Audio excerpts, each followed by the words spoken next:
Students, இன்னைக்கு வீடியோவில் நம்ம ஸ்டேட் போர்டு +1 அக்கௌண்டன்சி சப்ஜெக்டில் 11th chapter capital and revenue டிரான்சாக்ஷனில் exercise sum first and second சம்மை பார்க்க போகிறோம். நான் உங்கள் ஹோஸ்ட். வாங்க இப்போ வீடியோக்குள்ளே போகலாம்.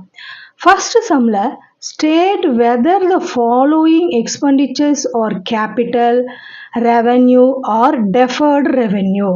இதில் 3 டிரான்சாக்ஷன் கொடுத்துருக்காங்க. ஃபர்ஸ்ட் ஒன் வந்து advertising expenditure, the benefit of which will last for 3 years. இதில் வந்து அட்வர்டைஸ்மெண்ட் எக்ஸ்பென்சஸ்னாலே அது டெஃபர்ட் ரெவன்யூ தான். ஏன்னா the benefits of the expenses are spread out over multiple years.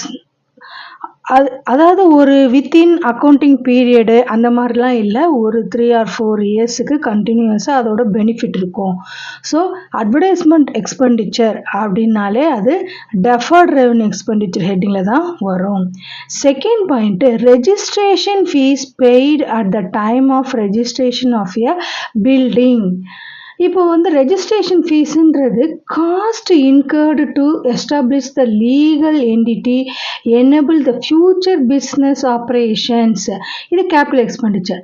ஒரு பிஸ்னஸை ஒரு பில்டிங்கை ரெஜிஸ்டர் பண்ணுறதுக்கு அதுக்கு ஆகக்கூடிய ஃபீஸ் இருக்கு இல்லையா, at the time of registration fees, அது வந்து லீகல் என்டிட்டி, அது ஃபியூச்சர் பிஸ்னஸ் ஆப்ரேஷன்ஸுக்கு ஹெல்ப்ஃபுல்லாக இருக்கக்கூடியது.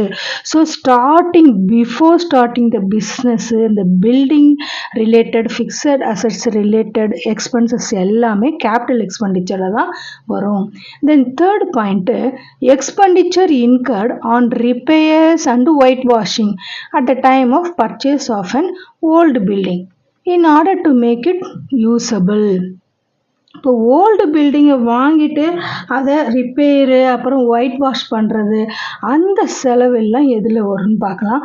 ஒயிட் வாஷிங் அண்ட் ரிப்பேர்ஸ் வந்து the benefits of the expenditure will be received for longer period of time to make it suitable for use. இது capital expenditure. இது போய் ஒன்ஸ் வந்து ஒரு பழைய பில்டிங் வாங்கிட்டு அதை யூஸ் பண்ணுற போகிறாங்கன்னா அது so many இயர்ஸ்க்கு லாங் பீரியட் பெனிஃபிட் கொடுக்கக்கூடியது.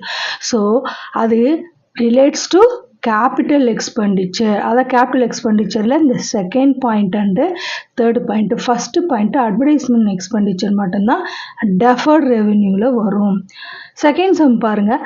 Classify the following items into capital and revenue. இதில் 4 டிரான்சாக்ஷன் கொடுத்துருக்காங்க. 1 by 1 பார்த்துடலாம். First one, registration expenses incurred for the purchase of லேண்டுன்னு இருக்குது. இப்போ ஒரு லேண்டை பர்ச்சேஸ் பண்ணும்போது ஆகக்கூடிய ரெஜிஸ்ட்ரேஷன் எக்ஸ்பென்சஸ். ஃபஸ்ட்டு சம்மில் என்ன பார்த்தோம், பில்டிங்கு ரெஜிஸ்ட்ரேஷனுக்கு.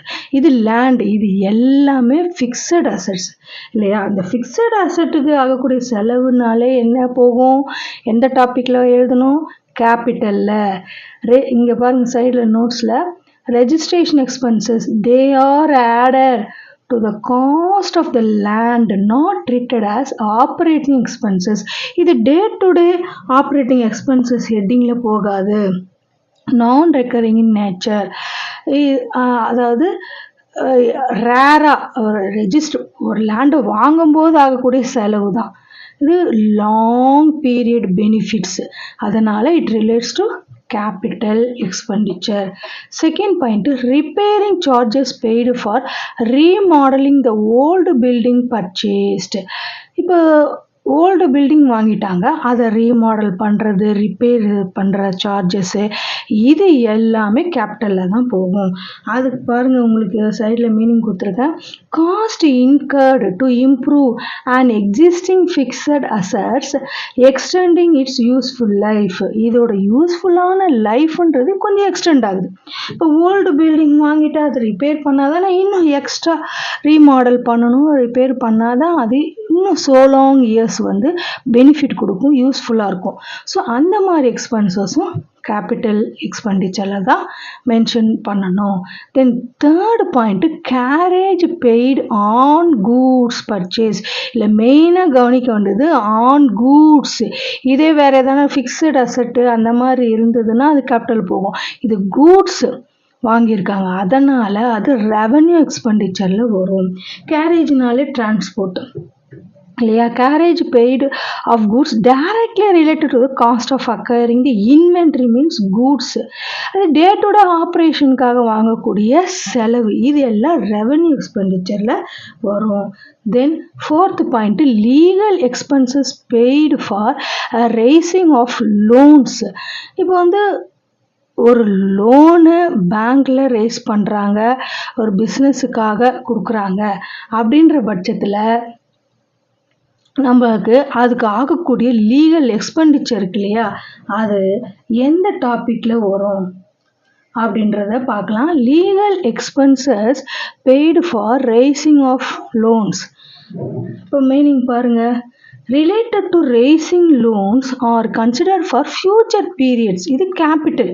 இப்போ லோன் வாங்கி அந்த பிஸ்னஸோடைய இம்ப்ரூவ்மெண்ட்டுக்காக லோன் வாங்குறோம், அதுக்கு லீகல் எக்ஸ்பென்சஸ் ஆகுது. அது எல்லாமே ரிலேட்ஸ் டு கேபிட்டல் எக்ஸ்பென்சஸில் தான் மென்ஷன் பண்ணணும்.